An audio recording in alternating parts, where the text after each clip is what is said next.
सर्वथा नहीं, कदापि नहीं। इस समय हम मोह माया से सर्वथा विमुक्त। तुम्हारे वियोग के पश्चात वैराग्य हमारे संपूर्ण अस्तित्व का एक भाग, एक अंग बन गया है।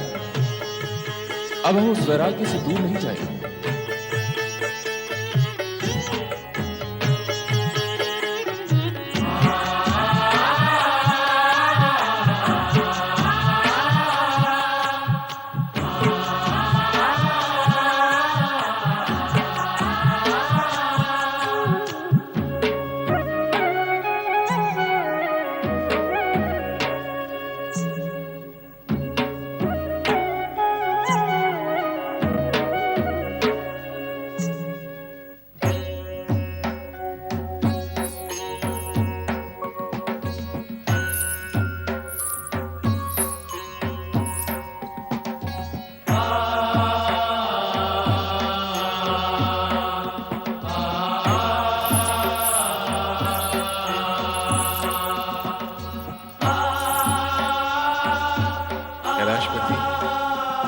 आपने हमारा आतिथ्य स्वीकार किया, यह हमारे लिए सौभाग्य की बात है।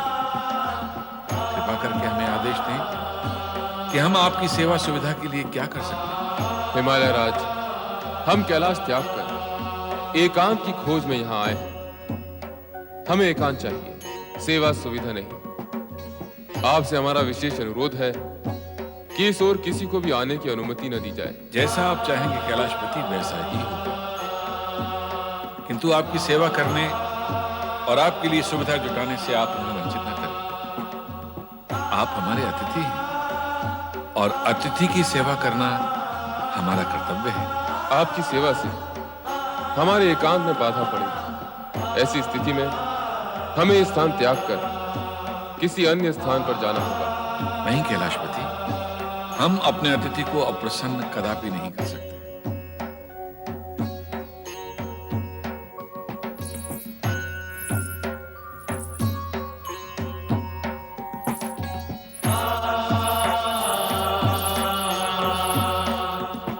क्या मुझे यहाँ रहकर आपकी मौन आराधना का अवसर और आज्ञा प्राप्त होगी? मैं आपकी एकांत साधना में किसी प्रकार की बाधा नहीं पहुंचाऊंगी। नहीं, हमें यहाँ किसी की भी उपस्थिति स्वीकार नहीं है। किंतु मेरी उपस्थिति से आपको तनिक भी कष्ट नहीं होगा। सुने हिमालय राज, आज्ञा करें कैलाशपति। आप अपनी पुत्री को साथ ले जाना भूल गए। कृपया इन्हें भी साथ ले जाएं। आओ पुत्री पार्वती।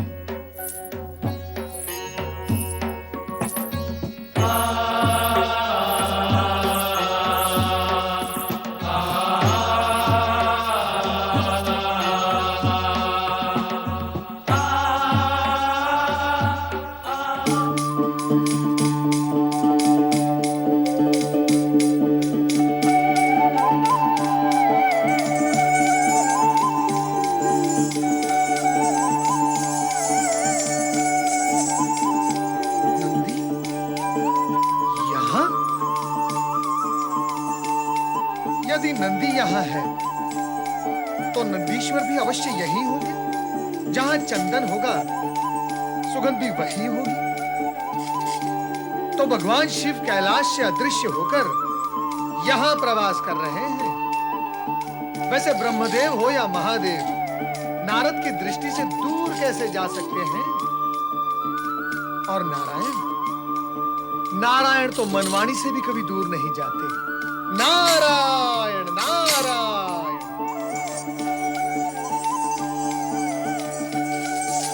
नारायण नारायण। देवऋषि, आप यहाँ पर कैसे? क्यों नंदी, हमसे बचकर भाग रहे हो?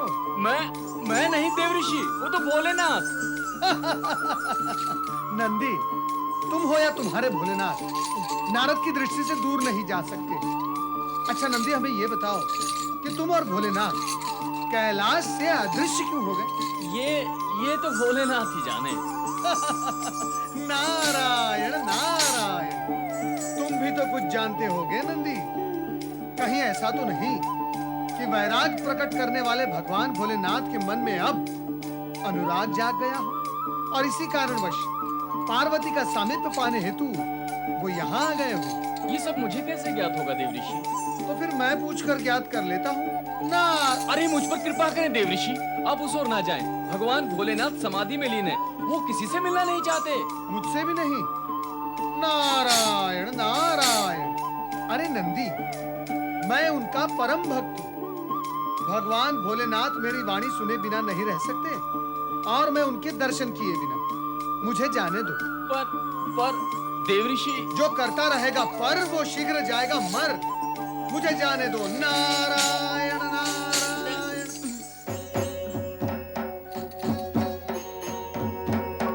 ओम नमो भगवते रुद्राय।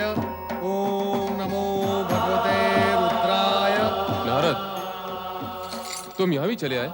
क्या करूं भगवान, आपके दर्शन के बिना मुझे चैन कहां। भगवान, आप मुझे यह बताने की कृपा करें कि आप कैलाश त्याग कर यहाँ क्यों आ गए? हम एकांत खोजने यहाँ आए हैं और तुम हमारे एकांत में विघ्न न डालो।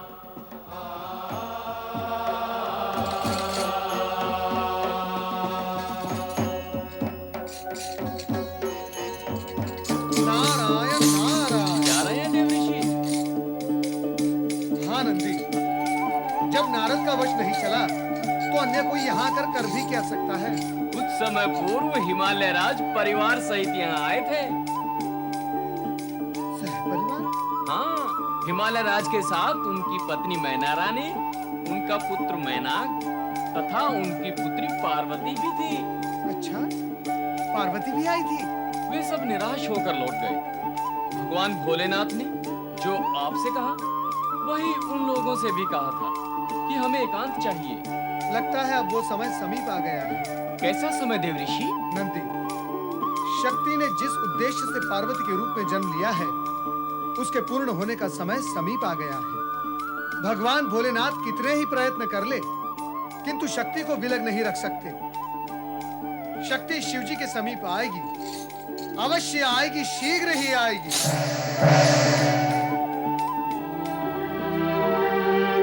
नहीं, हमें यहाँ किसी की उपस्थिति स्वीकार नहीं। हिमालय राज, आप अपनी पुत्री को साथ ले जाना भूल गए हैं।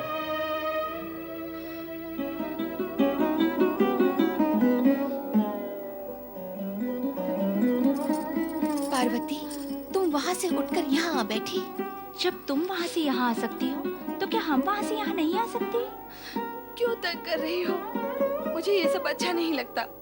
क्या बोलती हो पार्वती तुम? हम तुम्हारी सखियाँ हैं, क्या हम तुम्हें तंग करेंगे? हमारी चेष्टा तो यही रहती है कि हम वही करें जो तुम्हें अच्छा लगता हो। अच्छा, अब बताओ क्या हुआ था जब तुम हिमगिरी शिखर पर गई थी? क्या बताऊं? भोलेनाथ किसी को भी अपने सम्मुख देखना नहीं चाहते। उन्हें एकांत चाहिए, एकांत। इतना समझ लो पार्वती कि देवर्षि नारद जी की भविष्यवाणी के अनुसार भगवान शिव तुम्हारे पति होंगे और तुम उनकी पत्नी। विधाता के इस लेख को कोई नहीं मिटा सकता। वे भले ही तुमसे दूर रहना चाहते हो, किंतु तुम कैसे उनसे दूर रह सकती हो? तुम्हें उनके समीप जाना ही चाहिए, उनके मन में अपने प्रति अनुराग उत्पन्न करने के लिए। गई तो थी, किंतु वे रुष्ट हो गए। तुम दोनों ने भी देखा था। हो सकता है तुम्हारे पुनः जाने पर वो पुनः तुमसे रुष्ट हो जाए। तो क्या मैं बार बार जाकर उन्हें रुष्ट करती रहूं? नहीं सखी, ऐसी बात नहीं है। सत्य तो ये है कि प्रिय को प्राप्त करने के लिए प्रिय के प्रत्येक वस्तु को प्रिय मानना पड़ता है। यहाँ तक कि प्रिय के क्रोध को भी प्रिय मानना पड़ता है।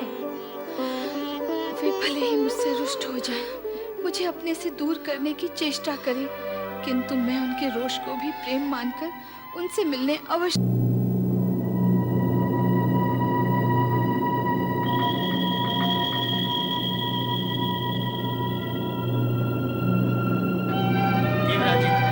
सुना है भगवान शिव कैलाश से अज्ञातवास के लिए चले गए। और यदि शिव शंकर इसी प्रकार अज्ञातवास में रहे तो हमारी क्या दशा होगी? अब तो तारकासुर के अत्याचार सहन नहीं होते देवराज। ब्रह्मदेव के पास सहायता के लिए जाते हैं तो वे कहते हैं प्रतीक्षा करो, अभी समय नहीं आया। शिव जी के पास जाते हैं तो वे भी यही कहते हैं। स्थिति यह है कि तारकासुर को वरदान ब्रह्मा जी ने दिया है और उसका वध केवल शिवपुत्र द्वारा ही होगा। अब तो ब्रह्मा जी भी ब्रह्मलोक में नहीं है, वो भी कहीं अज्ञातवास में चले गए हैं। ब्रह्मदेव और शिव जी का इस प्रकार अज्ञातवास में जाने का क्या कारण हो सकता है?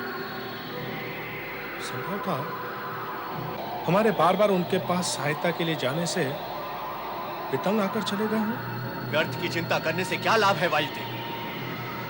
कुछ लाभ नहीं होगा। हमें सिर्फ ये विचार करना है कि इस वर्तमान कष्टमय जीवन से कैसे मुक्ति पाई जाए। देवराज, जब तक तारकासुर जीवित है हम इस कष्टमय जीवन से मुक्ति नहीं पा सकते। हमारी मुक्ति के लिए तारकासुर का वध आवश्यक है देवराज।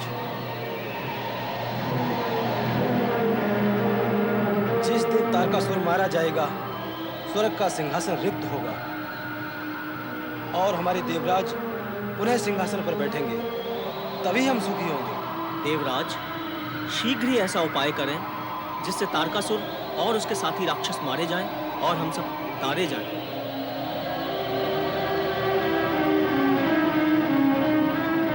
क्या उपाय किया जा सकता है सूर्यदेव? ब्रह्मदेव और महादेव से मिलने की दूर दूर तक कोई संभावना नहीं। पता नहीं ब्रह्मदेव क्यों इन राक्षसों को ऐसे ऐसे वरदान दे डालते हैं जो हमें ही कष्टों के कूप में डाल देते हैं। अनेक बार ऐसा हुआ है। जब भी ब्रह्मदेव ने किसी राक्षस को वरदान दिया है, उसने देवताओं पर अत्याचार अवश्य किया है। मेरा विचार है कि हमें ब्रह्मदेव का स्मरण कर उनसे प्रार्थना करनी चाहिए कि वे शीघ्र ही तारकासुर के वध की व्यवस्था करें। अरे दुष्टों, हमारे स्वामी के विरुद्ध षड्यंत्र रच रहे हो। तुम उनका वध करना चाहते हो, इससे पहले कि हम तुम्हारा वध कर देंगे। ले चलो इन्हें, ले चलो तारकासुर के पास।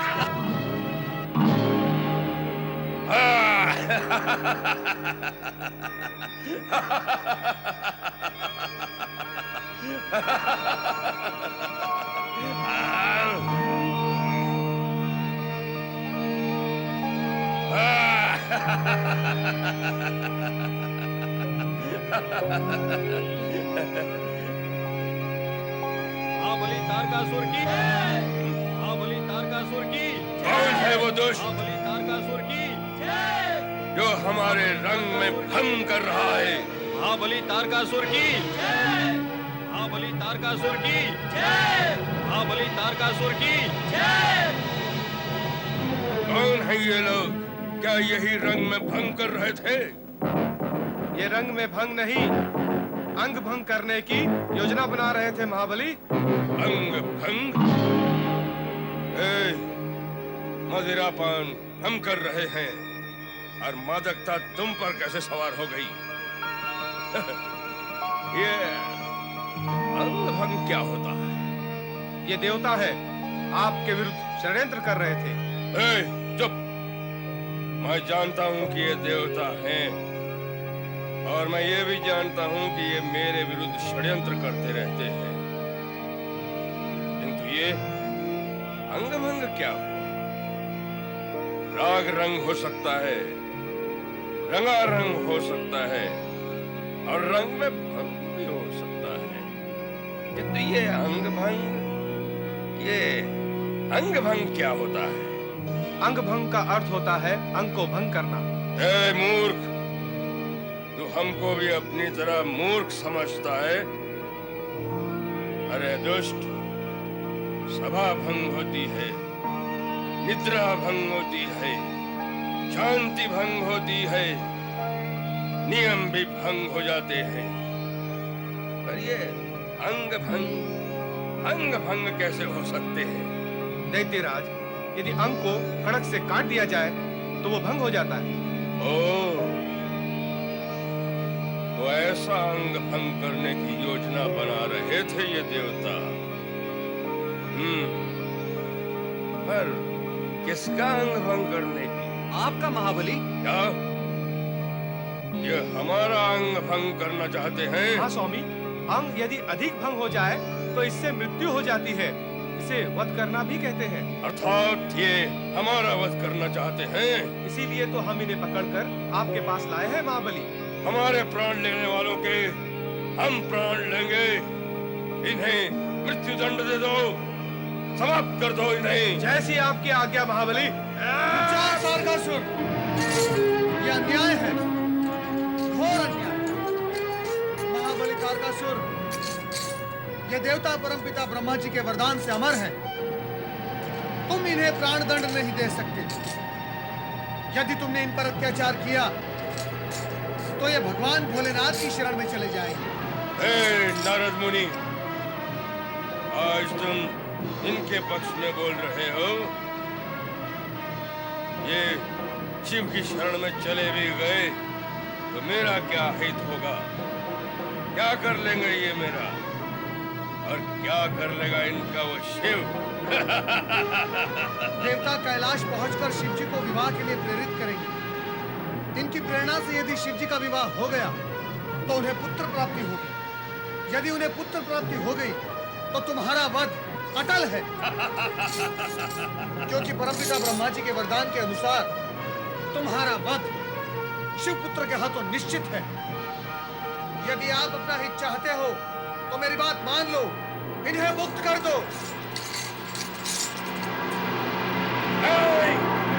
ये सब तुम्हारी रची हुई लीला है। मैं तुम्हें दंडित किए बिना नहीं छोड़ूंगा नारद।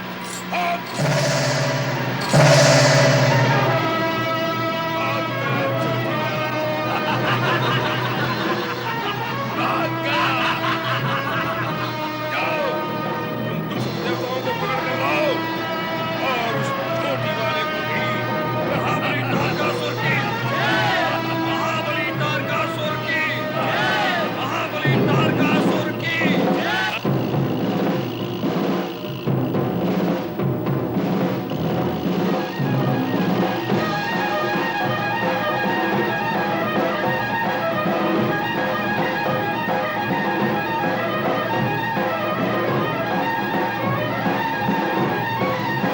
तारकासुर के राक्षस हमारा पीछा कर रहे हैं, किंतु हमें पकड़ नहीं पा रहे हैं।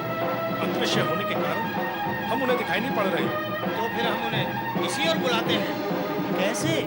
देवराज इंद्र की जय और ओम नमः शिवाय बोलिए। देवराज इंद्र की जय, देवराज इंद्र की जय, देवराज इंद्र की जय।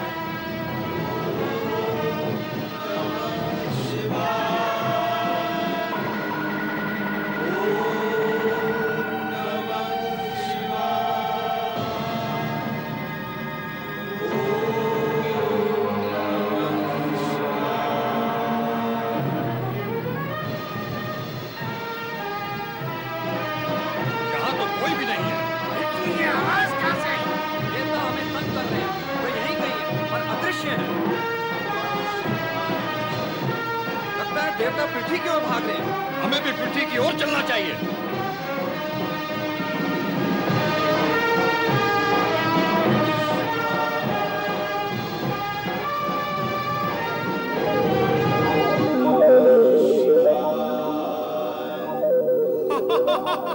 गए पृथ्वी पर राक्षस लोग। भोलेनाथ की कृपा से हम लोग बच गए। ओम नमः शिवाय, ओम नमः शिवाय।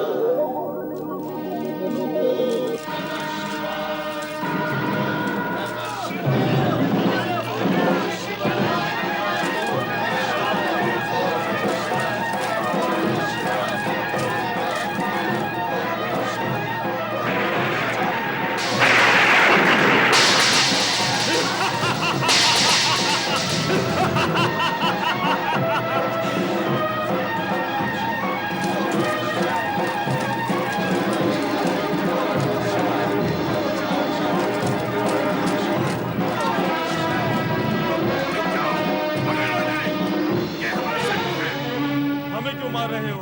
हमने क्या किया है? राक्षस भाई, हमें जानो, हमें पहचानो। हम वही है जो तुम हो। हम तुम एक ही हैं, शत्रु नहीं मित्र हैं आपके। फिर इतना क्रोध क्यों? मैं दारुक हूँ, दारुक। ये क्षेत्र मेरे राज्य में आता है। दारू भैया की जय, दारू भैया की जय। मेरे राज्य में जो मेरा आदेश नहीं मानता उसे मैं जीवित नहीं छोड़ता हूँ। आपका कौन सा आदेश नहीं माना दारू भैया? मैंने तुम लोगों को रुकने के लिए कहा, परंतु तुम नहीं रुके, इसलिए मुझे क्रोध आ गया, क्रोध। दारू भैया, उन देवताओं के पीछे भागते हुए हमने तुम्हें देखा ही नहीं।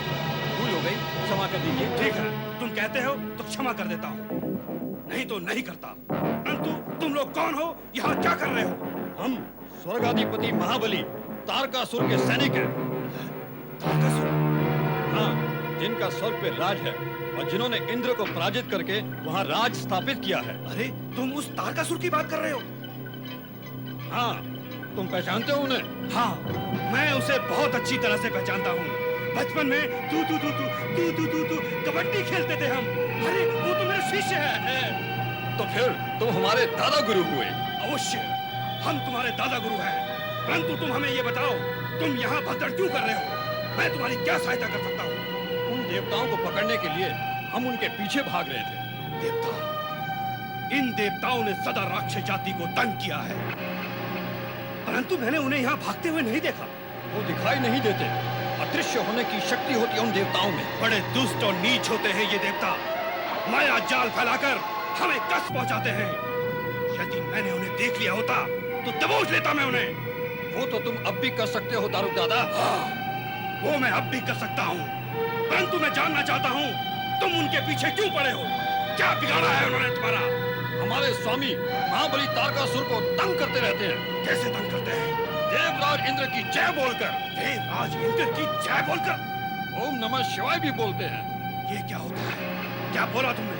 फिर से कहो। ओम नमः शिवाय। ये क्या होता है? ये मंत्र है, भगवान शिव का मंत्र है। शिव? शिव क्या होता है? देवता है, बड़े देवता है, देवताओं के भी देवता है, इसीलिए उन्हें देवादी देव कहते हैं। मुझसे भिड़ाओ उस देवताओं के देव को। ओम बोलना भूल जाएगा वो। वे ओम नहीं बोलते, वे स्वयं ही ओम है। होगा, ये सब मिलकर तुमको और तारकासुर को तंग करते हैं। देख लूंगा मैं इन सबको। पर दारुक दादा, देवता तो अदृश्य हैं, तुम्हें दिखाई नहीं देंगे। इसलिए तुम्हें जब देवराज इंद्र की जय अथवा ओम नमः शिवाय सुनाई दे तो उनकी उपस्थिति का ज्ञान हो जाएगा।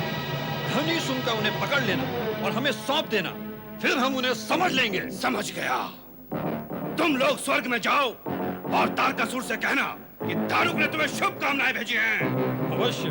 महाबली तारकासुर की जय, महाबली तारकासुर की जय, महाबली तारकासुर की जय, महाबली तारकासुर की जय। हमारी सबकी मंगल कामना है तुम्हारी ये जल यात्रा सुखद और सफल हो, तुम्हें व्यापार में लाभ मिले, भगवान शंकर तुम्हारी रक्षा करें। भगवान शिव की कृपा और आपके आशीर्वाद से सब ठीक ही होगा। अच्छा। ओम नमः शिवाय, ओम नमः शिवाय, ओम नमः शिवाय, ओम नमः शिवाय, ओम नमः शिवाय, ओम नमः शिवाय, ओम नमः शिवाय, ओम नमः शिवाय, ओम नमः शिवाय, ओम नमः शिवाय, ओम नमः शिवाय, ओम नमः शिवाय, ओम नमः शिवाय, ओम नमः शिवाय, ओम नमः शिवाय, ओम नमः शिवाय,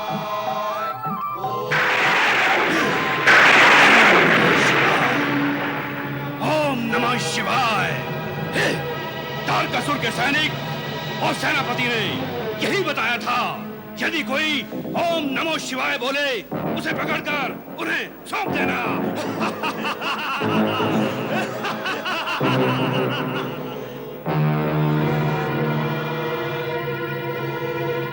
ये कैसी आवाज थी? ये बस किसी राक्षस की आवाज है। मुझे भी ऐसे ही लगता है। नहीं लग रहा है। आपने ऐसे ही सुना होगा। बैठिए बैठिए।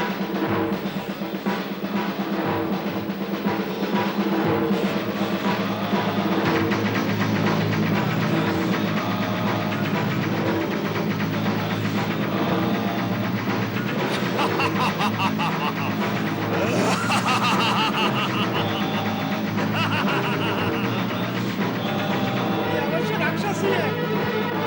वो तो हमें छोड़ेंगे नहीं। अब जीवित बचना संभव नहीं है भैया। हवा उन्हें मिलनी चाहिए। बड़ी भयानक आवाज में है। सुप्री भैया, सुप्री भैया, सुप्री भैया। लगता है राक्षस आक्रमण करने वाले हैं। कुछ कीजिए। भयभीत होने की आवश्यकता नहीं। भगवान शिव हमारे रक्षक हैं। ये दुष्ट राक्षस हमारा कुछ भी अहित नहीं कर सकते। सब प्रेम से बोलो, ओम नमः शिवाय, ओम नमः शिवाय, ओम नमः शिवाय।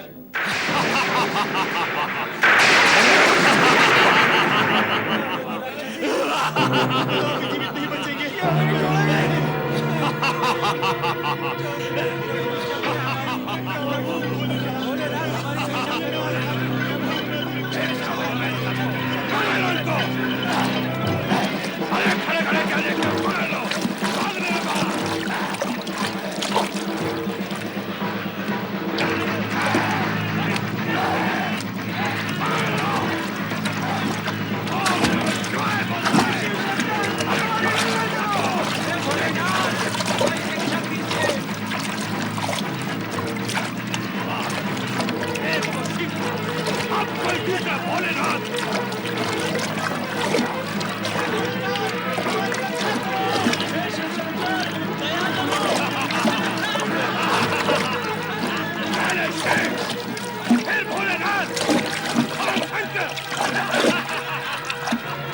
कितने बड़े देवताओं को बुलाएंगे ये छोटे मोटे देवता लोग।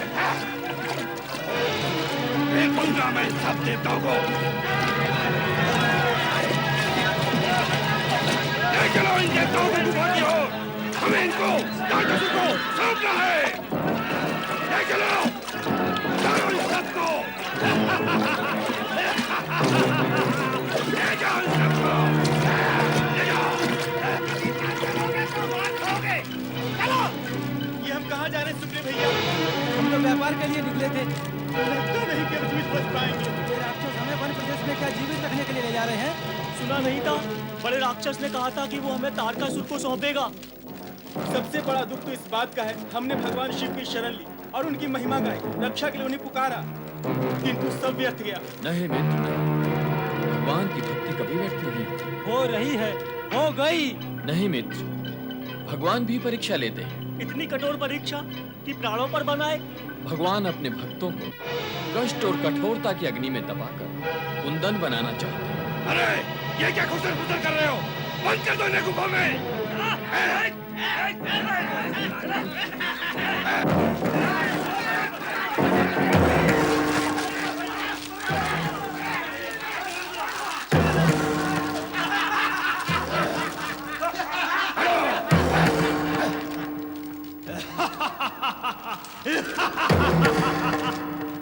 तारकासुर के सैनिक आएंगे और इन्हें ले जाएंगे।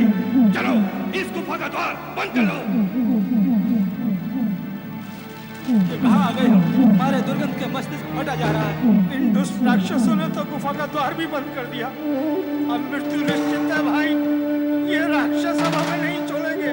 अरे मित्र, इतने निराश क्यों हो गए? मृत्यु के मुख में पहुंचने के पश्चात क्या अब भी तुम्हें जीवित रहने की आशा है? जब भगवान के नाम का स्मरण करते हो तो उस पर विश्वास करना भी सीखो। जब विश्वास नहीं है तो केवल मुंह से जाप करते रहने से कोई लाभ नहीं है। जब तुम उसे अपना मानोगे तभी वो तुम्हारी पुकार सुनेगा। पुकारा तो था सुप्री भैया, पुकारने के पश्चात ये दुर्दशा हुई है। ये दुर्दशा नहीं, भगवान शिव की लीला है। चमक उत्पन्न करने के लिए वे अपने भक्तों को कष्ट की रगड़ से चमकाते हैं। बड़ी बड़ी बातें करने से कुछ नहीं होगा भैया। यहाँ से मुक्त होने का उपाय सोचो। हमारे सोचने से क्या होता है? जो होता है भगवान का सोचा हुआ ही होता है। वे हमारे विषय में अनुकूल सोचें।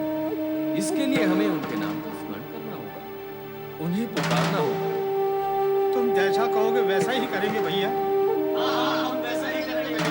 फटा जा रहा है। इन दुष्ट राक्षसों ने तो गुफा का द्वार भी बंद कर दिया। अब मृत्यु निश्चित है भाई। ये राक्षस अब हमें नहीं छोड़ेंगे। अरे मित्र, इतने निराश क्यों होते हो?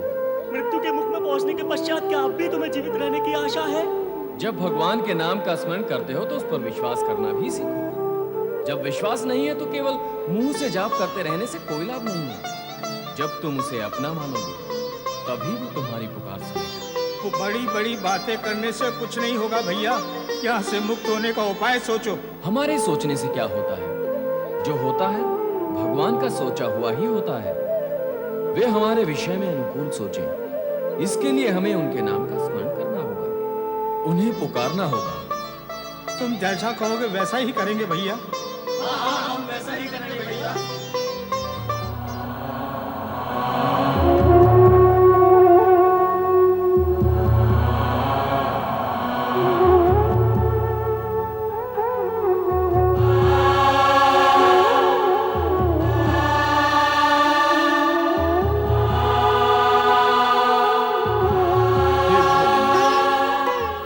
हमारे पास न पत्र है, न फूल, न अक्षत, न कुमकुम, न दीपक।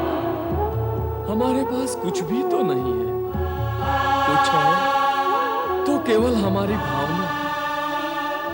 हम दीन दुखियों की प्रार्थना स्वीकार करना, हमारी रक्षा करना। और बंधुओं, शिव प्रार्थना का आरंभ करें।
कंठावरणीय नाग भगवान शिव का संदेश लेकर ही तो आए हैं। क्या संदेश लाए हैं ये नाग भगवान का?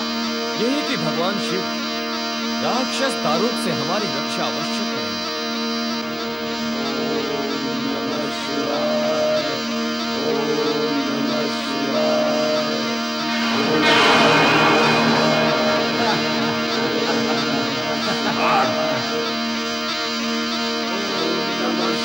अरे मूर्खों, मृत्यु के मुख में पहुंचकर भी तुम लोग अभी तक उस शिव का नाम नहीं भूले। अरे देखते हैं वो तुम्हारी रक्षा कैसे करते हैं।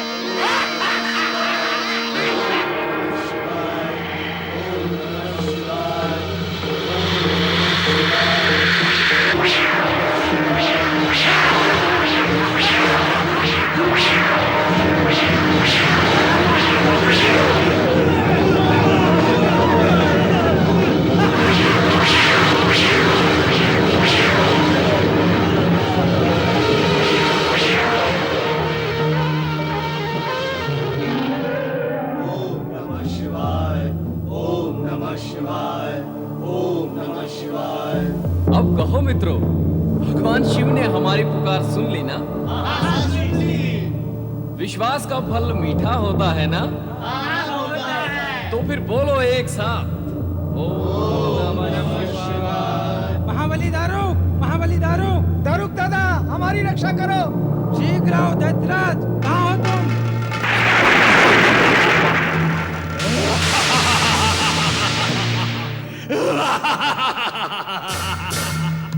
Ha ha ha ha ha!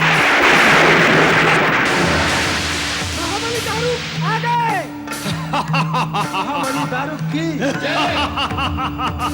कहो मुझे क्यों बुलाया है? देखो क्या दशा हो गई है हमारी। किसने बनाई है तुम्हारी ये दुर्दशा? गुफा के सर्पों ने, शिव के सर्पों ने, जो शिवलिंग से निकले थे। शिवलिंग। इस शिव ने बहुत गड़बड़ मचा रखी है। मुझे इसका साँचा ठीक करना ही होगा। कहाँ है वो सर्प? नहीं, गुफा में। चलो आओ देखते हैं कहाँ है वो सर्प।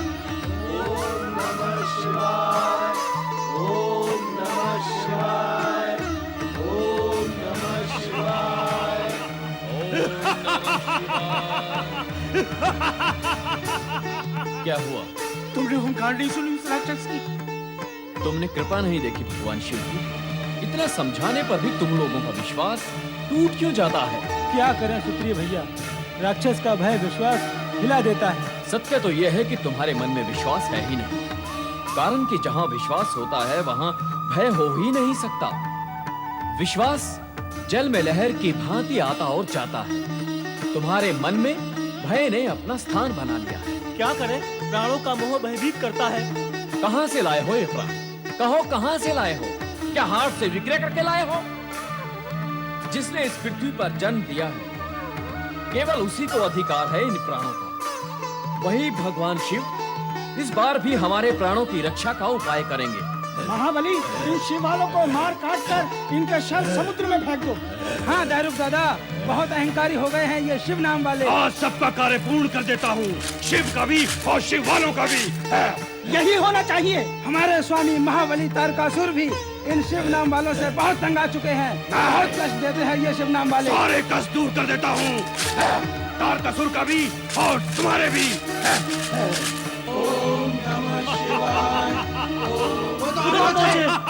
आने दो, भगवान शिव हमारी रक्षा करेंगे, किंतु वे रक्षा तब करेंगे जब हम मन में विश्वास के साथ उनकी शरण में जाएंगे। हम सब शरणागत हैं। तो आराधना करो शिव की, वे हमारी रक्षा करेंगे। ओम नमः शिवाय, ओम नमः शिवाय, ओम नमः शिवाय, ओम नमः शिवाय, ओम नमः शिवाय, ओम नमः शिवाय, ओम नमः शिवाय, निर्भय रहो, ये पाशुपतास्त्र ग्रहण करो, ये तुम्हारी रक्षा करेगा। राक्षस दारुक इसी ओर आ रहा है, अर्थात वो अपनी मृत्यु की ओर बढ़ रहा है। प्रिय भक्त सुप्रिय, तुम इस पाशुपतास्त्र से उसका वध करके सदा सदा के लिए इस क्षेत्र को आतंकहीन कर दो। उठाओ ये पाशुपतास्त्र।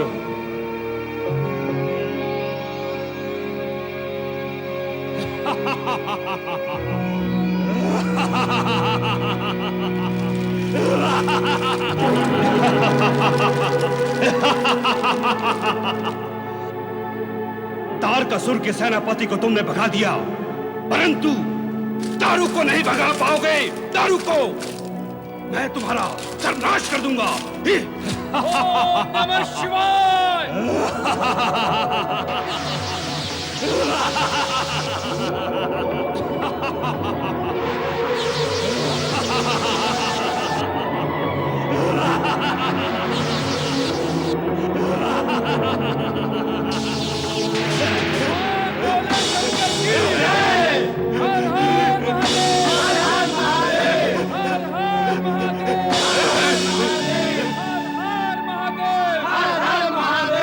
कहो साथियों, दुष्ट का भय बढ़ा या भगवान का विश्वास?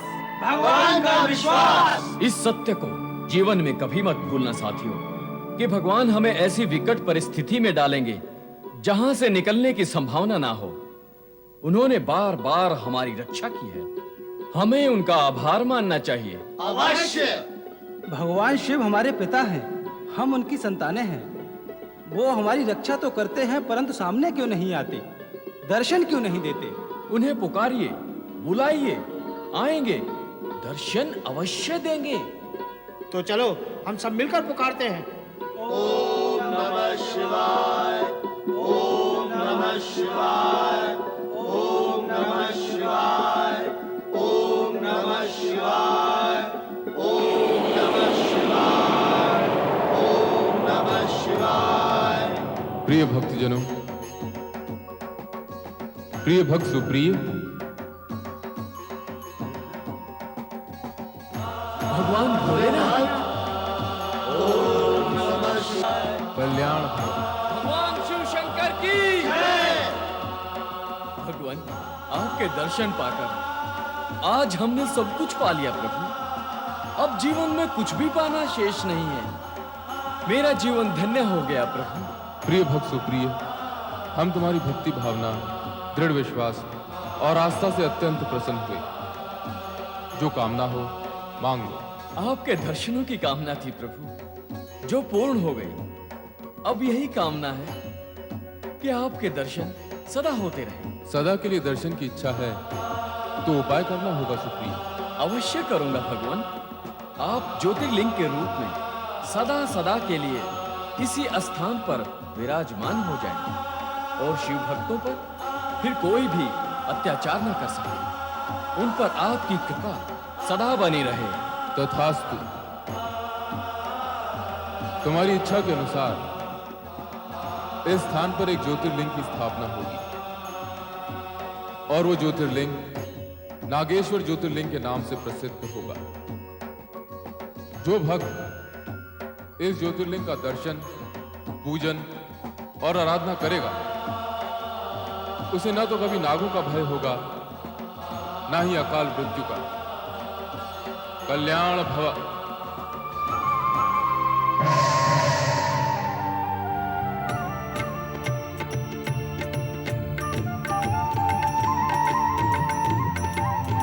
भगवान नागेश्वर की, भगवान नागेश्वर की, भगवान नागेश्वर की। शिव के भक्त जनों ने पुकारा जब संकट पड़ने पर। शिव के भक्त जनों ने पुकारा जब संकट पड़ने पर। तब तब ज्योतिर्लिंग में पधारे जय अमर शिव शंकर। अमर शिव शंकर, अमर शिव शंकर, अमर शिव शंकर, अमर शिव शंकर, अमर शिव शंकर, अमर शिव शंकर, अमर शिव शंकर, अमर शिव शंकर।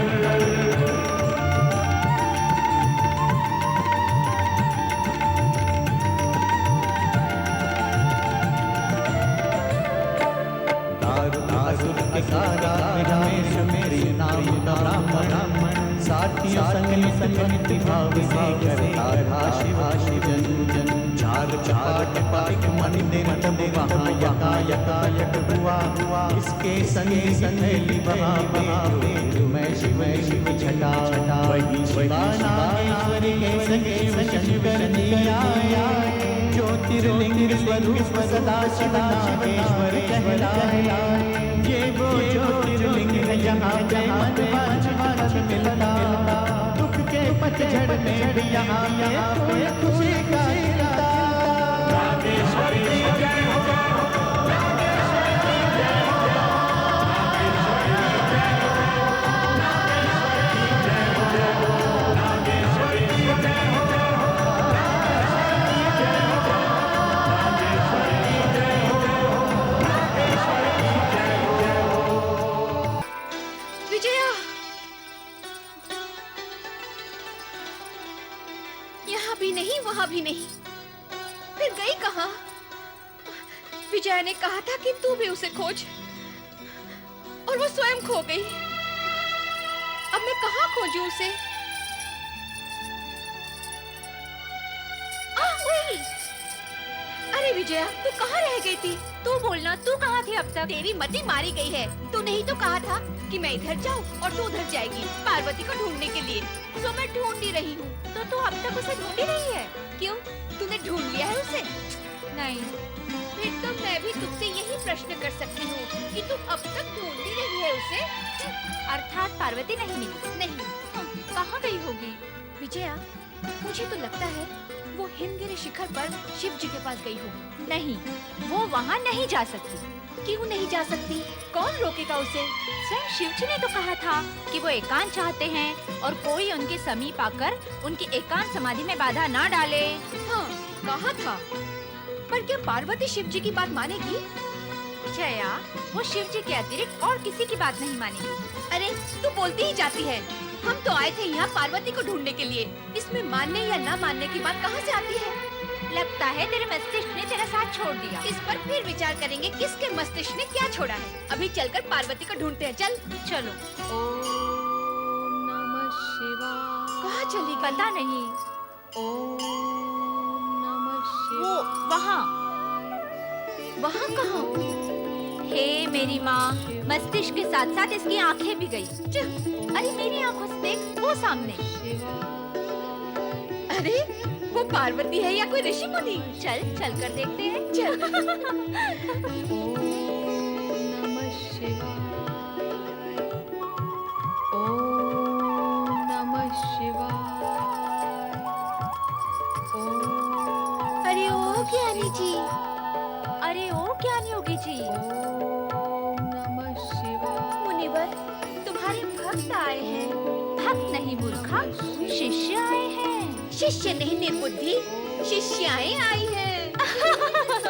तुम दोनों यहाँ क्या लेने आई हो? तुम्हें लेने आए हैं। मेरी सखी किसके ध्यान में बैठी थी?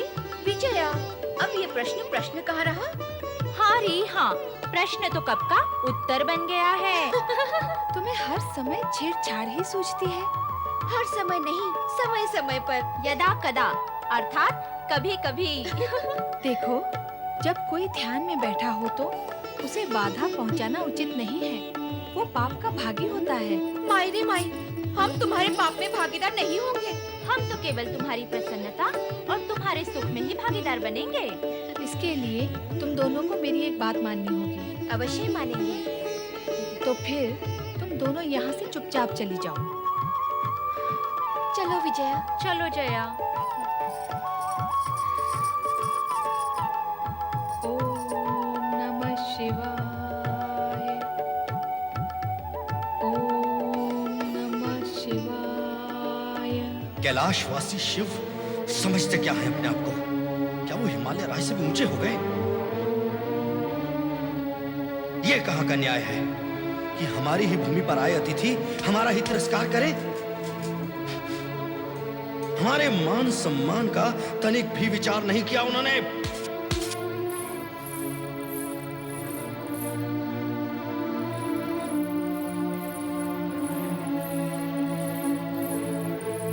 पुत्र मेना, इसमें इतना उत्तेजित होने का क्या कारण है? है माँ, है। जिन्हें अपना आत्मसम्मान और स्वाभिमान प्रिय है, उनके लिए ये उत्तेजना का ही कारण है। भला ये भी कोई बात हुई? कैलाशपति ने हमारे ही राज्य क्षेत्र में आकर हमारा ही अपमान किया। एकांत प्रियता की ओट में उन्होंने हमें हमारे ही स्थान पर आने से रोका। तुम ही कहो माँ, ये अपमान नहीं तो और क्या है? कोई भी स्वाभिमानी व्यक्ति ऐसा अपमान सहन नहीं कर सकता। स्वाभिमान और अहंकार में अंतर होता है पुत्र। तुम्हारे उत्तेजना के मूल में तुम्हारे अधिकार का अहंकार है।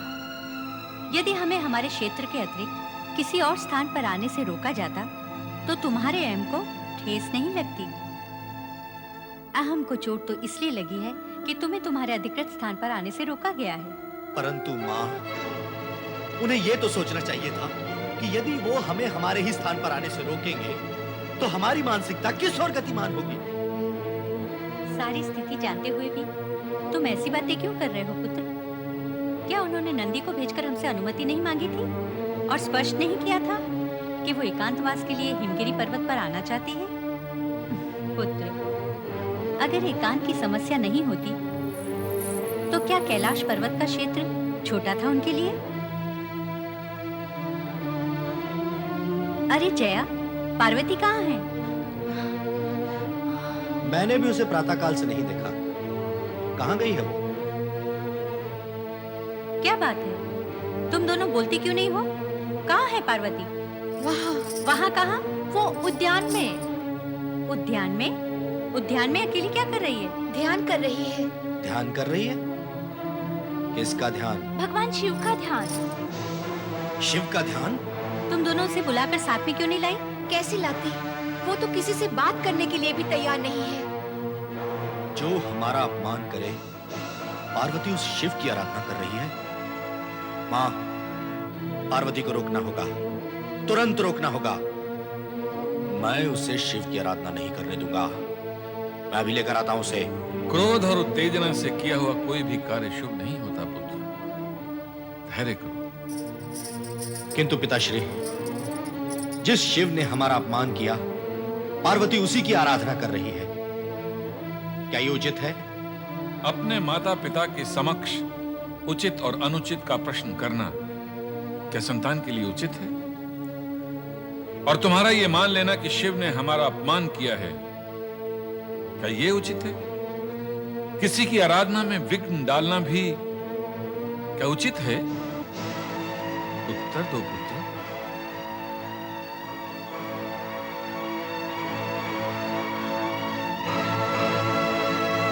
इन दोनों को कौन समझाए कि शिवलीला का रहस्य क्या है? कितने अज्ञानी हैं ये दोनों। ओम नमः शिवाय।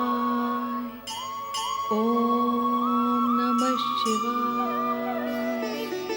ओम नमः शिवाय। नारायण नारायण नारायण श्रीमन्नारायण नारायण नारायण नारायण नारायण नारायण श्रीमन्नारायण नारायण नारायण।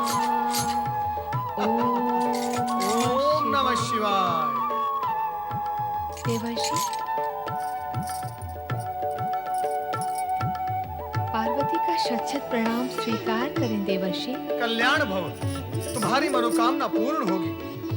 मेरी मनोकामना के विषय में आपको ज्ञान है देवर्षि? कुछ कुछ है, कुछ तुम बताओ, पूर्ण ज्ञान हो जाए। आप तो अंतर मन की बात जान लेते हैं मुनिवर, मैं क्या बताऊं? तो समझो कि वही जानकर मैं यही कहना चाहता हूँ कि भगवान शिव की प्राप्ति के लिए तुमने जो मार्ग चुना है सही है। अर्थात? अर्थात तुम्हारी शिव भक्ति ही तुम्हें भगवान शिव तक पहुंचाएगी। नारायण नारायण। धृष्टता क्षमा करें, तो एक प्रश्न पूछूं देवर्षि? अवश्य अवश्य पूछो। प्रकट रूप में आप भविष्यवाणी कर ही चुके हैं कि शिवजी जो मेरे आराध्य हैं, वे मेरे भावी पति होंगे। फिर उन्होंने मुझे दर्शन देने से वंचित क्यों किया? अलौकिक कार्य जब लौकिक रूप में संपन्न होते हैं तो उनका रूप विचित्र हो जाता है। मैं कुछ समझी नहीं देवर्षि। सत्य ये है देवी कि भगवान शिव अपनी आराधना करने वालों की कठोर परीक्षा लेते हैं। वो ये जानना चाहते हैं कि उनके रोकने पर भी क्या उनके भक्त उनके समीप आते हैं या नहीं। रोकने पर समीप जाना कैसे संभव होगा देवर्षि? यही तो परीक्षा का सबसे कठिन स्थल और मोड़ है। भक्त को यहाँ धैर्य और विवेक से काम लेना चाहिए। देवी, तुम्हें निराश होने की आवश्यकता नहीं। तुम्हारा भविष्य तो उज्जवल ही उज्जवल है। कृपया ये तो बताइए कि अब मुझे क्या करना चाहिए? उत्साह और भक्ति के साथ आगे बढ़ना चाहिए। पर कैसे? भगवान शिव के समाधि स्थल पर पहुंचकर उन्हें रिझाने तथा अपनी ओर ध्यान देने के लिए प्रेरित करके। भगवान शिव रुष्ट हो गए तो? नहीं, वे रुष्ट नहीं होंगे। तदुपरांत उनकी तुम पर कृपा दृष्टि होगी। फिर तो मैं अवश्य जाऊंगी। मुझे आशीर्वाद दें देवर्षि। कल्याण भव। नारायण नारायण। ओम नमः शिवाय।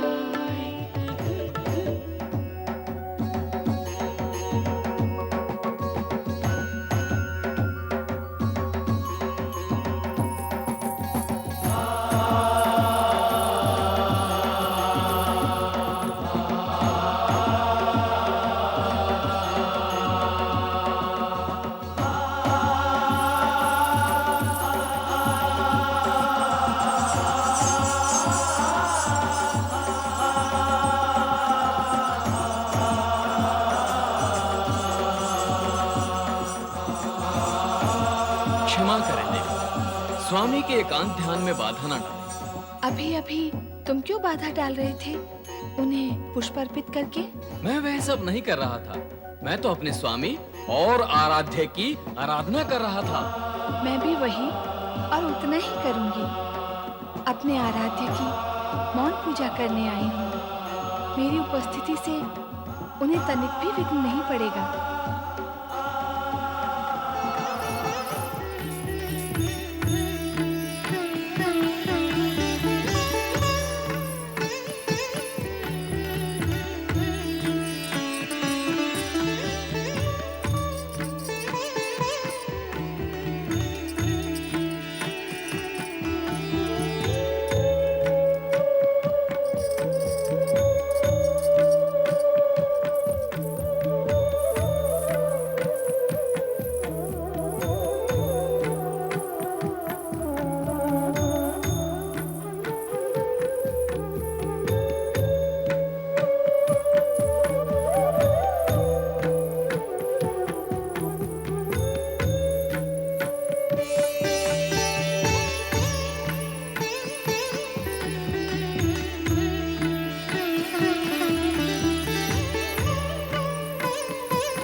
मेरे आराध्य, आप तो अंतर्यामी हैं। आप मेरे मन की भावना और भविष्य दोनों का ज्ञान रखते हैं। मुझे पूर्ण विश्वास है कि आप मेरी मनोकामना अवश्य पूरी करेंगे।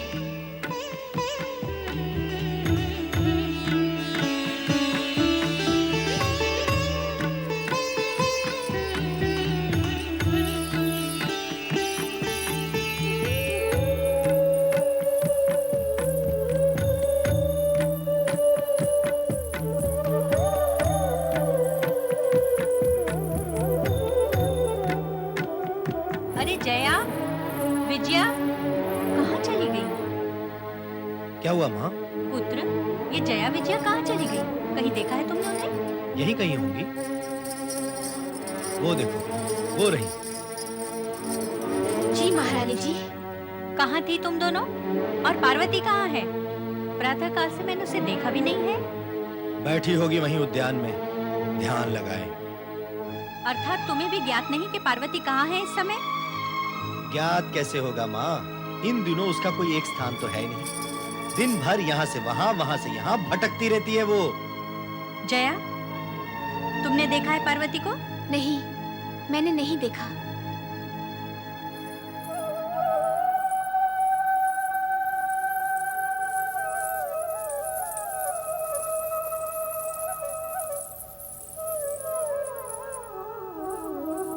कहाँ गई थी तुम? बोलती क्यों नहीं? कहाँ गई थी तू? पार्वती! मैं अपने आराध्य भगवान शिव के दर्शन और आराधना के लिए गई थी। पार्वती! अपने कुल की लाज मर्यादा का विचार है तुम्हें?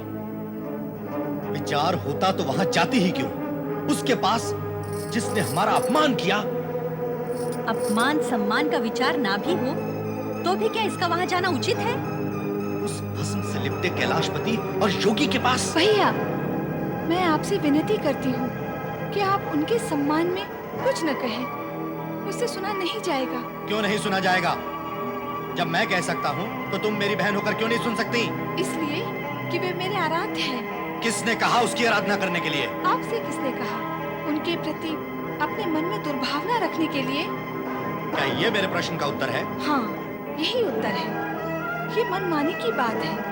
जिसके लिए मन माने वही आराध्य, न माने तो घृणा का पात्र। जिस आधार पर आप उनका अपमान करते हैं उसी मन बुद्धि के आधार पर मैं उनकी आराधना करती हूँ। तुम बुद्धि से नहीं, मन और भावनाओं से कार्य कर रही हो पार्वती।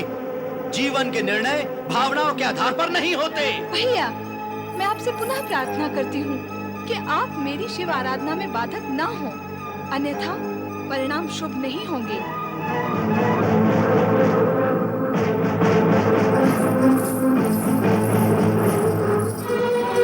पार्वती, क्या माँ और भैया को अप्रसन्न करके तुम्हारी आराधना पूर्ण हो सकेगी? सभी ओर से विचार कर लो पार्वती, मार्ग में अनेक बाधाएं हैं। मैंने पूर्ण विचार कर लिया है। मैं मार्ग की सभी बाधाओं को एक ओर करके अपने आराध्य तक पहुंच जाऊंगी।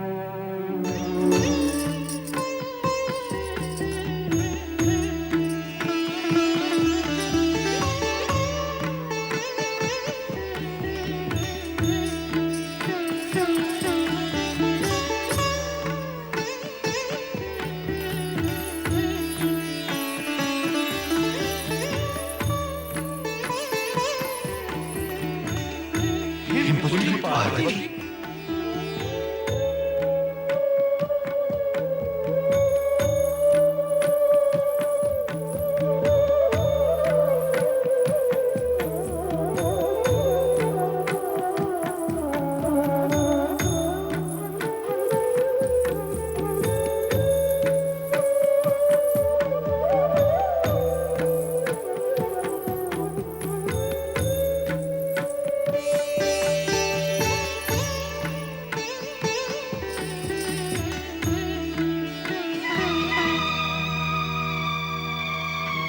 हिमपुत्री पार्वती नित्य ही शिवाराधना के लिए यहाँ आती हैं और मन ही मन पूजा अर्चना करके वापस चली जाती हैं, किंतु शिव शंकर की समाधि नहीं टूटती। वो तो अडेग अपनी समाधि में लीन एवं अवस्थित है। तो क्या भोलेनाथ की समाधि कभी टूटेगी नहीं? नहीं, ऐसा नहीं है, किंतु ये ज्ञात नहीं है कि ये समाधि कब तक टूटेगी। मेरा विचार है इस विषय में ब्रह्मा जी कुछ बता सकेंगे। हाँ, हमें उन्हीं के पास चलना होगा। हमारा क्या होगा विजया? हमारा क्या होना है? धीरे बोल पार्वती, सुन लेगी। वो तो शिव जी की आराधना में डूबी हुई है, वो नहीं सुनेगी। तू बोल। मैं कह रही थी, जब राजकुमार मैनाक को पता चलेगा कि हम भी पार्वती के साथ आए हैं, तो वो हम पर भी क्रोध करेंगे। देख जया, तू मेरी बात सुन।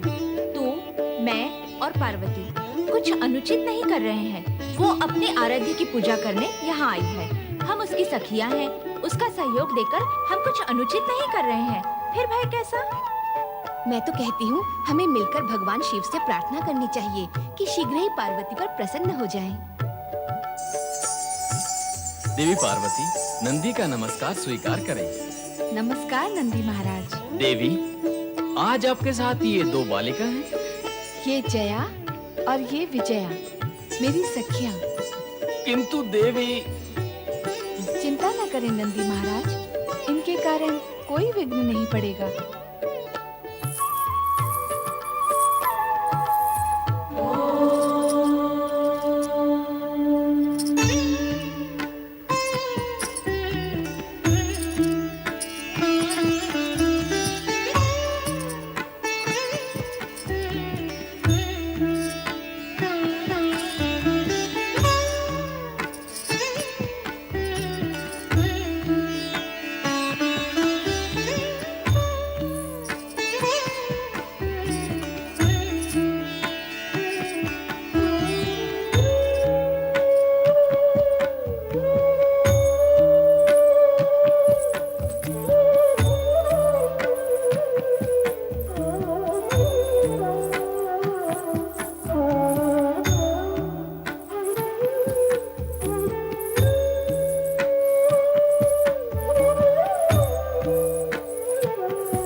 नमस्कार नंदी महाराज। नमस्कार। आप दोनों देवी पार्वती की सखी हैं?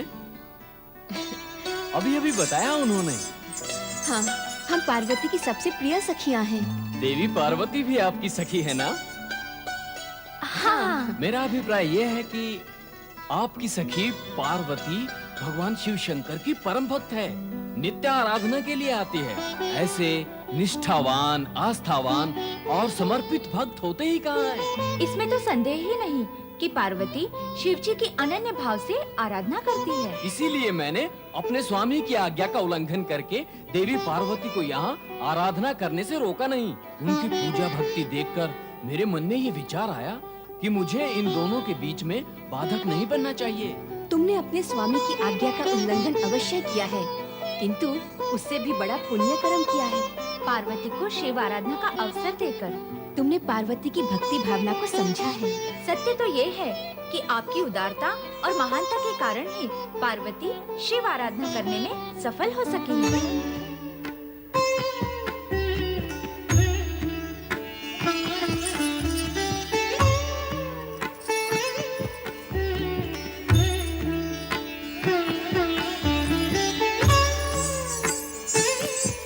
अच्छा नंदी महाराज, कल भेंट होगी। नमस्कार। नमस्कार। नमस्कार नंदी महाराज। नमस्कार। मेरा भी नमस्कार। मेरा भी नमस्कार।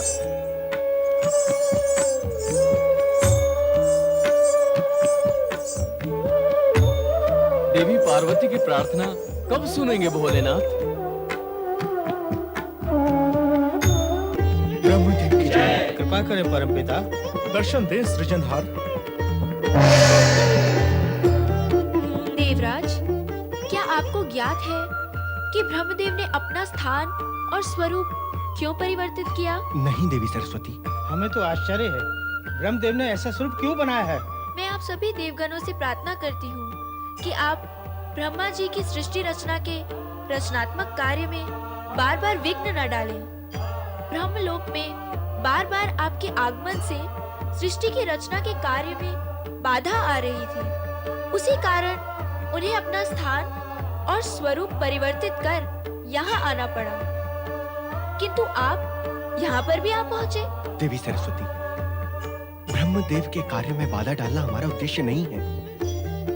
हम तो अपने कष्ट निवारण के निमित्त बार बार ब्रह्मदेव की शरण में आते हैं। ब्रह्मा जी ने आप सभी को स्पष्ट रूप से कह दिया है कि समय की प्रतीक्षा करें, फिर अनावश्यक रूप से स्वयं कष्ट पाने और कष्ट देने का क्या प्रयोजन? ठीक है देवी सरस्वती, हम समय की प्रतीक्षा करेंगे। नारायण नारायण। माँ सरस्वती, अपने पुत्र नारद का प्रणाम स्वीकार करें। आओ नारद, मैं वही विचार कर रही थी कि अब तक तुम प्रकट क्यों नहीं हुए?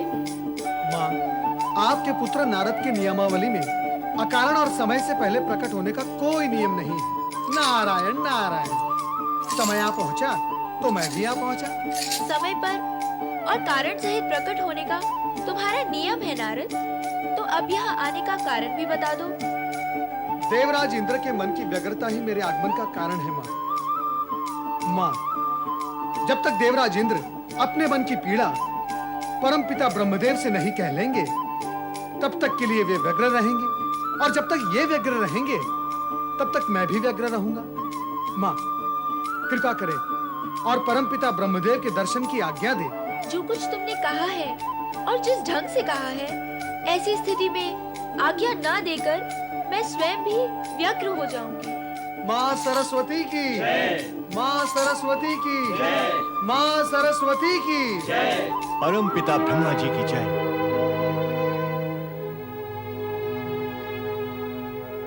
प्रणाम ब्रह्मदेव। ब्रह्मदेव, हमारी समस्या का कुछ हल करें। देवराज इंद्र, मैं तुम्हारी समस्या से भली प्रकार अवगत हूं, किंतु इस समय मैं तुम्हारी कोई सहायता नहीं कर सकता। परमपिता, कारण? इस समस्या का हल देवादिदेव शिव जी की इच्छा पर आधारित है, और हम सब देवतागण उनकी इच्छा के अनुसार ही कार्य करते हैं। वो तो सर्वविदित है ब्रह्मदेव, किंतु अब तारकासुर के अन्याय और अत्याचार सहन शक्ति की सीमा के परे जा चुके हैं। जब तक उस पापी दुष्ट का अंत नहीं हो जाता, हम देवों की समस्या का समाधान नहीं होगा ब्रह्मदेव।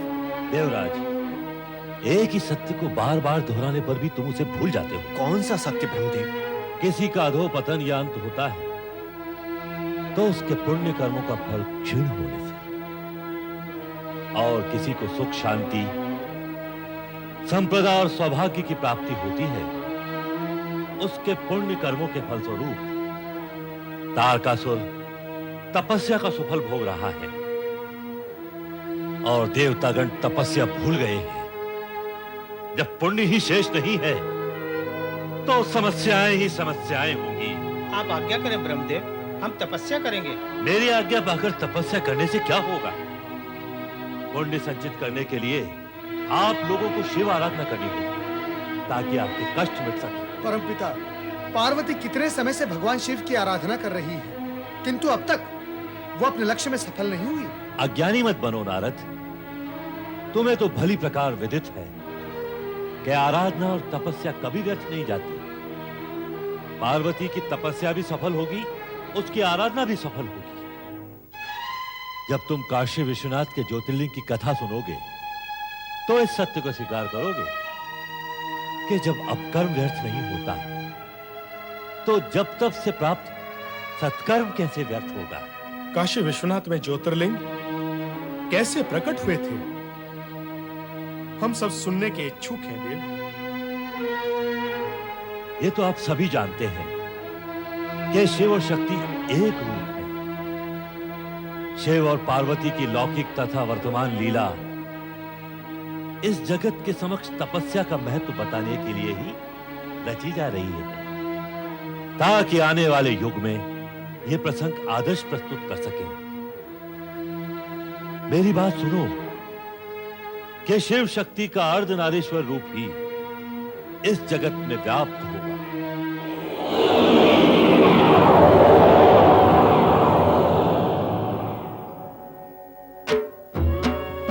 अर्धनारीश्वर का ये स्वरूप ही शिव और शिवा का अभिन्न और मूल रूप है। जब जब शिव शिवा एकाकार होकर विभिन्न रूपों में प्रकट होते हैं, तब तब नवीन घटनाएं घटित होती हैं।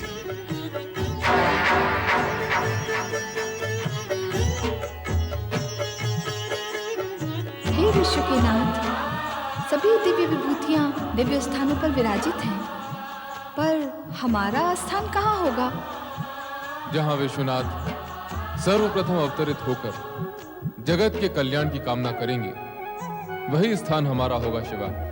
भूखंड में वह कौन सा स्थान होगा विश्वनाथ जहां आप अवतरित होंगे?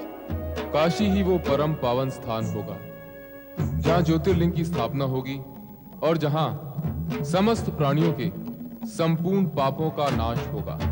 तो लीला आरंभ करें विश्वनाथ।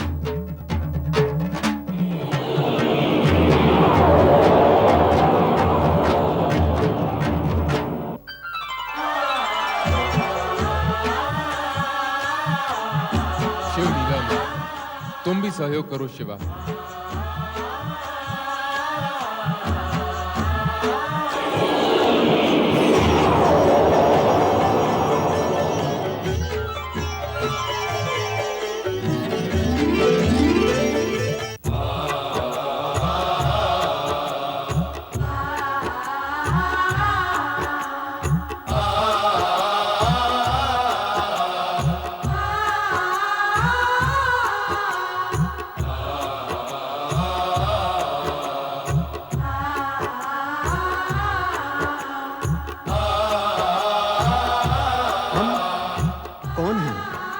हमें किसने उत्पन्न किया है?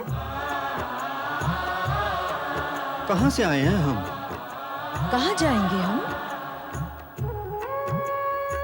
हमारा जन्मदाता कौन है?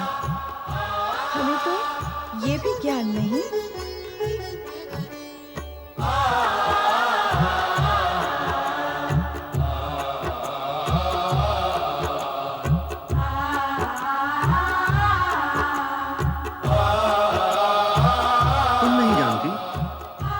कौन हूं? नहीं, मैं नहीं जानती कि तुम कौन हो, किंतु यदि तुम जानते हो तो बता दो कि मैं कौन हूं।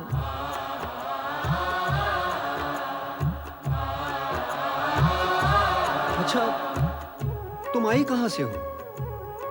मैं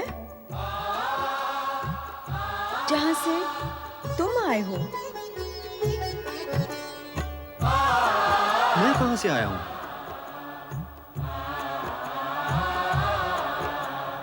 जहां से मैं आई हूं। तुम कहां से आई हो? मैं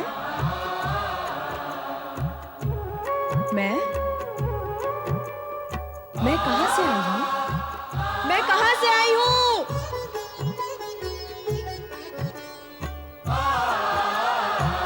मैं कहां से आया हूं?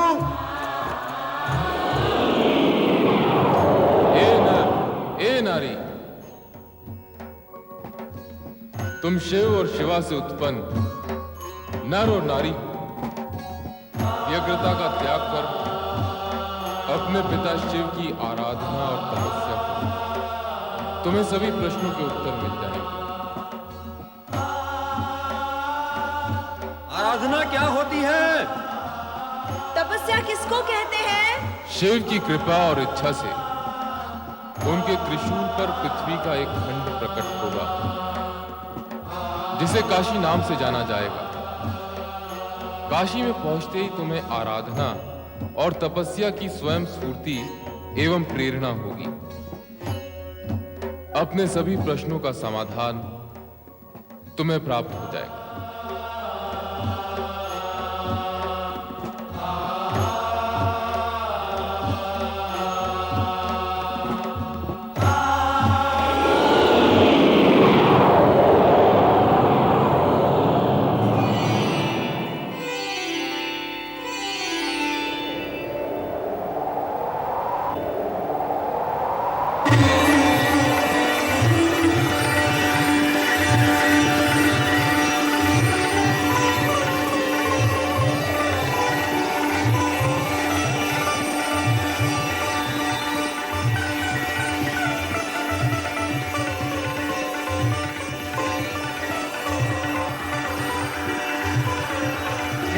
काशी है।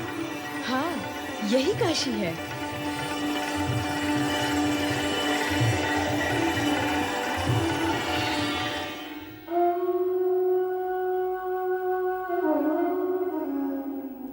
कितनी अद्भुत है ये काशी नगरी। मन प्रसन्न हो गया। ऐसी अलौकिक नगरी देखकर आंखें धन्य हो गईं।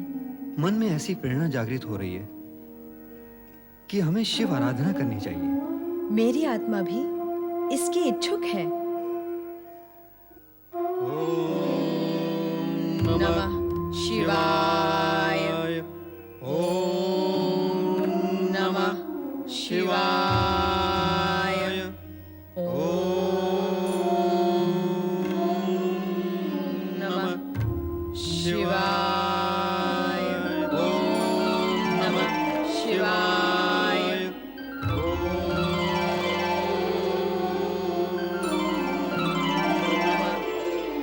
शिवाय। ओम नमः शिवाय। ओम नमः शिवाय। ओम नमः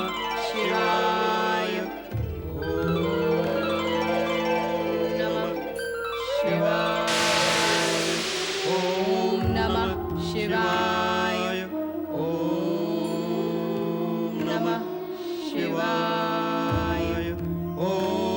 नमः शिवाय। ओम नमः शिवाय। ओम नमः शिवाय। ओम नमः शिवाय। ओम नमः शिवाय। ओम नमः शिवाय। ओम नमः शिवाय। ओम नमः शिवाय। ओम नमः शिवाय। हमारा प्रतिरूप निखर आया है शिवा। हाँ, मन भी मुखर हो उठे हैं। दोनों तपस्या में लीन हैं। ओम नमः शिवाय। तपस्या पूर्ण हो गई। तपस्या का प्रतिफल इन्हें प्राप्त होना चाहिए। अवश्य। अवश्य। तो चले पृथ्वी पर। चलो। ओम नमः शिवाय।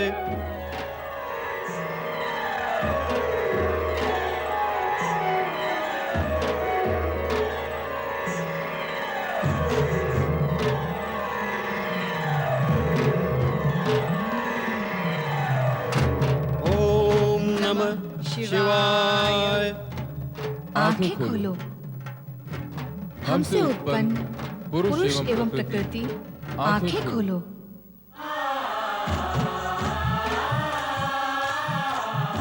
हमारी ओर देखो।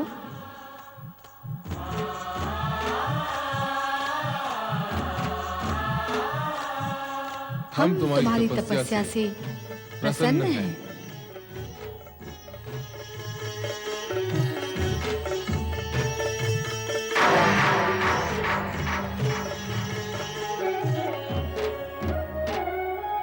तुम अपने जिन माता पिता के दर्शन के लिए व्याकुल थे, वे हम ही हैं।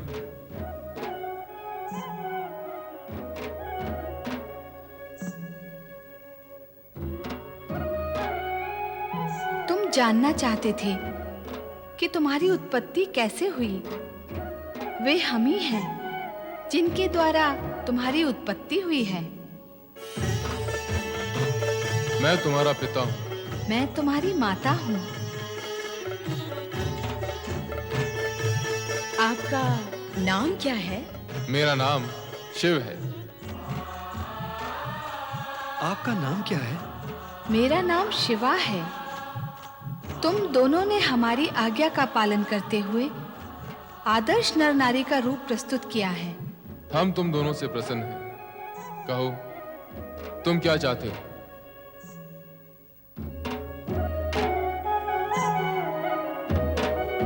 अपनी मनोकामना कहो, हम उसे पूर्ण करेंगे। हम क्या बताएं कि हम क्या चाहते हैं?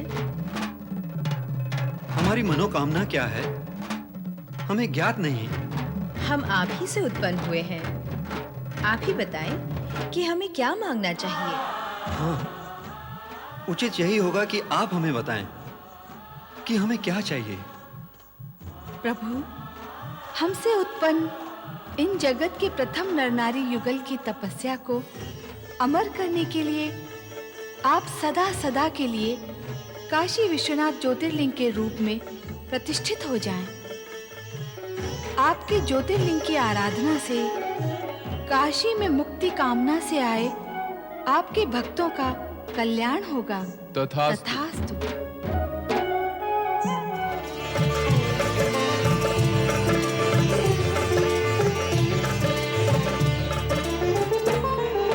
शिव के भक्त जनों ने पुकारा जब संकट पड़ने पर। शिव के भक्त जनों ने पुकारा जब संकट पड़ने पर। तब तब ज्योतिर्लिंग में पधारे अजय अमर शिव शंकर। अजय अमर शिव शंकर।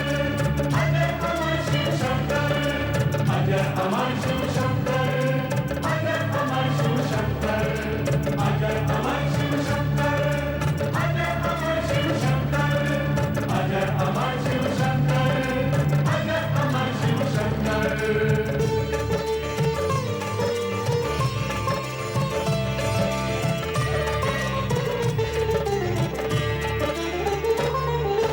काशी नगरी वाराणसी में ज्योतिर्लिंग है विश्वेश्वर।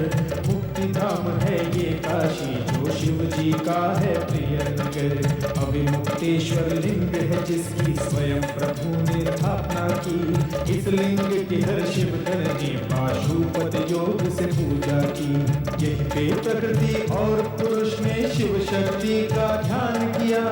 उनको अर्पित होके अर्जित यही पे मन का ध्यान किया। काशी के विश्वेश्वर लिंग की महिमा कहीं न जाए। इन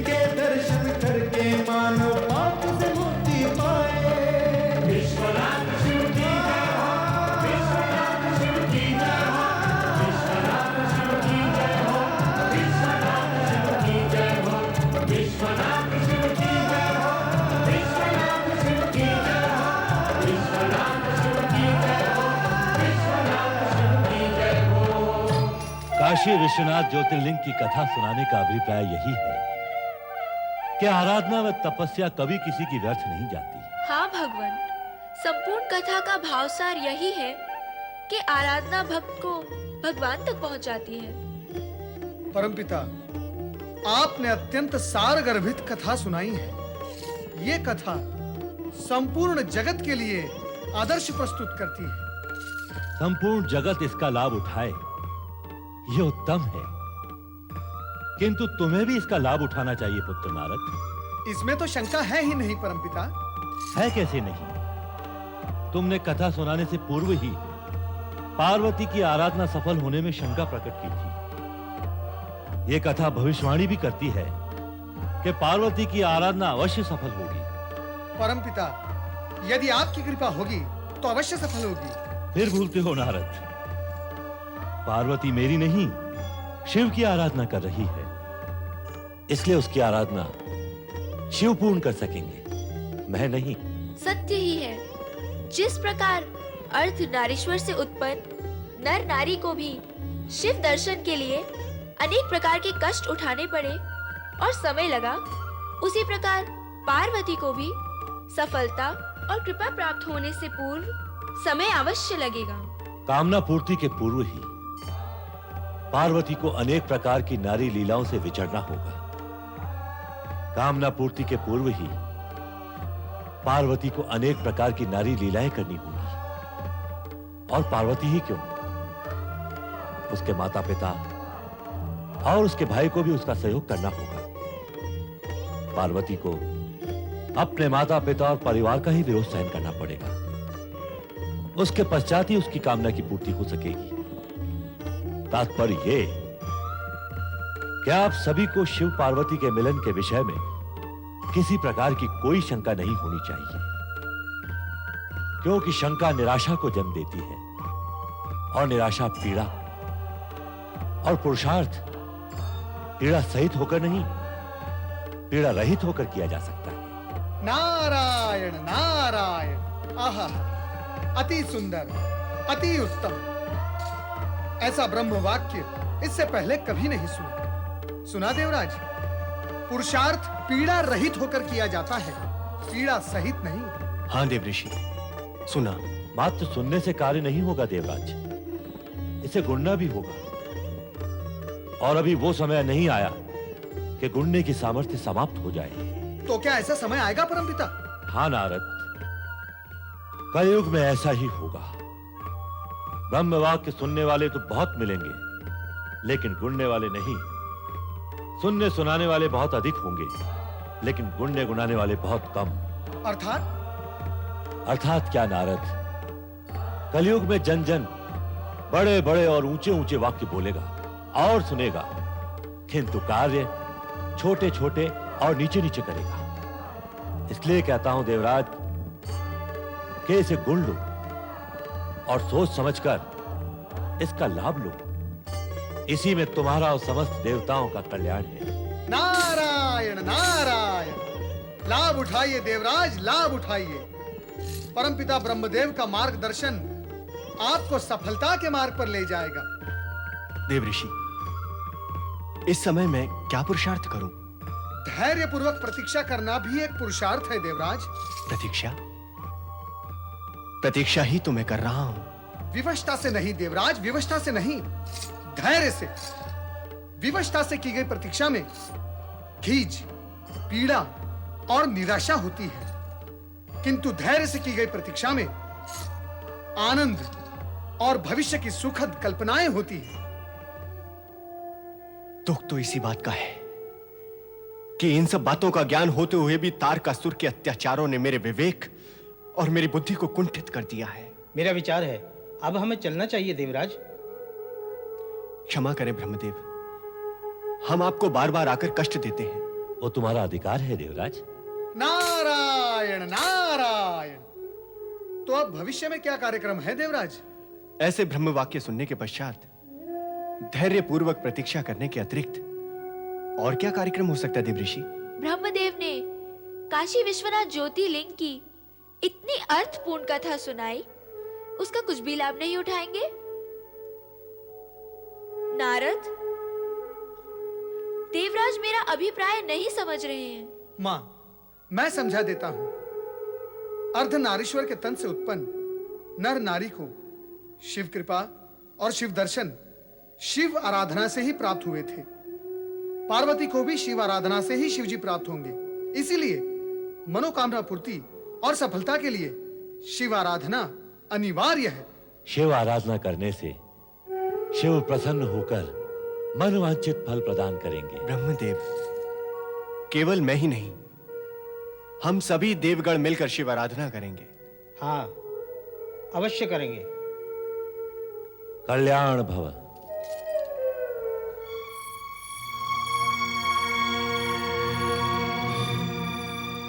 कहां जाने की तैयारी हो रही है? आप जानते हैं भैया कि हम कहाँ जा रहे हैं। जानता हूं, लेकिन तुम्हारे मुंह से सुनना चाहता हूं। तो सुनो, मैं अपनी सखियों के साथ शिव आराधना के लिए हिमगिरी शिखर पर जा रही हूँ। मैं तुम्हें वहां नहीं जाने दूंगा। क्यों? तुम जानती हो।